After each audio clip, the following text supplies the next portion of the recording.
তুমি চেহারাটা এরকম বুতুম পেছার মতো করে রাখছো কি লিগা? আমি এত কষ্ট করে সাজলাম, তুমি বলছো রেডি হওয়ার আগে আমারে ঘুরতে নিয়ে যাইবা, তুমি নিছো? তুমি তো দেখতেছি কাইন্দা দিতেছো। তোমার তো ঘুরতে যাওয়াটা বেশি মেইন ফ্যাক্ট না, সারাক্ষণ খালি ঘুরতে যাও এটা কোন ধরনের স্বভাব? গড়টার মধ্যে আমরা একটা বিছানা, একটা আমাকে খাট নাই, খাটটা নাইলে বানাইতে দিছি। এই দেয়ালে কি তোমার আব্বা পারে না একটা টিভি লাগাই দিতে? মামুন তুমি যৌতুক চাইতেছো? আমি কি যৌতুক চাইতেছি? আমি কি একবারও কইছি টিভি লাগাই দিলে এই টিভিটা কেডা দেখবো? তুমি তো দেখবা, আমি তো যাবো অফিসে। ছি মামুন, তোমার থেকে এটা আশা করি। আর তুমি এনে বয়ে বয়ে এনে কাঁদতাছো। ঘুরতে নিয়ে যাবে নাকি বলো? টিভির দায়িত্ব এটা পড়ে।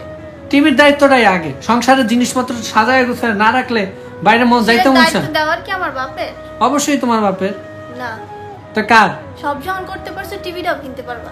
সব জগৎ করতে পারছি টিভিটা। টিভি জামাই মানুষরা কোনোদিন টিভি কিনে না, বিয়া করলে অন্তত টিভিটা দেয়। দেখছো?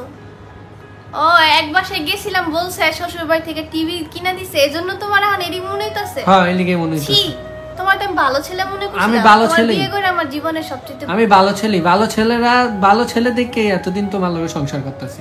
আমি খারাপ? আমি কি কইছি তুমি খারাপ? তুমি এখন তোমার আব্বারে ফোন দিবা। পারতাম না, আমার ঘুরতে নিয়ে যাও। আমি কই ঘুরতে লয়ে যাবো তোমার? এখন আমার কাছে কোনো টাকা পয়সা নাই। আমি ঘুরতে যাব। কই ঘুরতে যাবি তুই? ফুচকা খাম। ফুচকা খাওয়া লাগবো না এখন। নাম করতেছ কইছি না? তুমিও তো পাঞ্জাবি পরছো। তুমি পাঞ্জাবি পরছো না? পাঞ্জাবি পরছো দেখে কি ভালো মানুষের বাচ্চার মতো দেখা যায়, আসলে তুমি। আমি ভালো মানুষের বাচ্চা। এক বাসায় এই দেয়ালটা দেখো, এই দেয়ালটা পুরো ফাঁকা। এক বাসায় আমি গেছি, কি আমার কি মন চায় না এই জায়গায় বসে আমি টিভি দেখতাম? হ্যাঁ খালি কইছ আর শ্বশুর বাড়িতে টিভি গিফট পাইছে, ওমনে হ্যাঁ লোভ জন্মাইছে। লোভ জন্মাবো না? এনে একটা বড় একটা 65 ইঞ্চি টিভি আমি কয়টা টাকা 65 ইঞ্চি? আমার বাপের বাড়ি টিভি নাই, তুমি আছে টিভি। টিভি নাই তোমার বাপের বাড়িতে, দেখে না। কিন্তু এনে তো দেখেন না মানুষ আছে। কে দেখবো? 65 ইঞ্চি টিভিটা বেশি হইলে 1.5 লাখ টাকা হইব।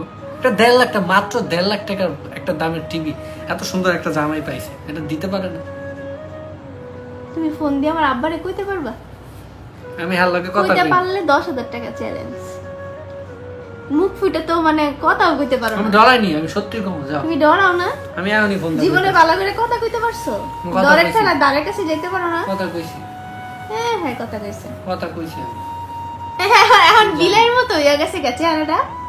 আমি কমু না, তুমি কইবা। আমি জানি না কিলিগা এখন চেহারাটা বিলের মতো হইছে কিলিগা। আমি কমু, আমার আমি টিভি এটা আমি কইতে পারি, তুমি কইবা। আমি জানি না কিলিগা আমি কমু, তুমি কইতে। মানুষের মতো তো হইতেও পারো না, অন্য বেডা মানুষের মতো তো হইতে পারোস না। বেডা মানুষের মতো হইলে তোরে থাবড়ায় অনেক আগে বাইর করে দিতাম। যতই অভিনয় করো যে টিভি দামের কথা, টিভি আমার লাগবে কেমন এটা তো আমি জানি। আরেকটা কথা বলতে তো ভুলেই গেছি, আজকে আমি আর আমিনা কিন্তু সুন্দর একটা কাপল ড্রেস পরেছি। আর আজকে আমিনা যে শাড়িটা পরেছে সেটা কিন্তু চান্দেরি সিল্কের sari. Marriage shop Facebook page থেকে কিন্তু আমিনার জন্য আমি এই সুন্দর কাপল ড্রেসটা অর্ডার করছিলাম। তো আজকে আমি আর আমিনা মিলে পরেছি। আর আজকে কিন্তু আমার আমিনাকে একদম নীলপরি নীলাঞ্জনার মতো লাগতেছে। মাশাআল্লাহ, শাড়িতে কিন্তু অনেক সুন্দর লাগতেছে। আর আমাকেও পাঞ্জাবিটাতে কিন্তু অনেক মানাইছে। কি বলেন আপনারা? আসলে শাড়ির কালারটা অনেক সুন্দর, একদম ম্যাচিং হয়েছে আমাদের। আর আসলে কিন্তু আমি আজকে আমিনার সাথে মজা করেছিলাম। আমাদের কিন্তু যৌতুক টৌতুক কিছুই লাগবে না। আসলে আমি যা পেয়েছি তাতেই আলহামদুলিল্লাহ। একজন বাবার সবচেয়ে মূল্যবান জিনিসটাই তো আমি নিয়ে এসেছি, এরপরে আর যৌতুক দিয়ে কি হবে? আলহামদুলিল্লাহ আমাদের সংসারে এখন সবকিছুই আছে। আলহামদুলিল্লাহ আমরা অনেক বেশি খুশি। আজকে এই পর্যন্তই। আল্লাহ হাফেজ।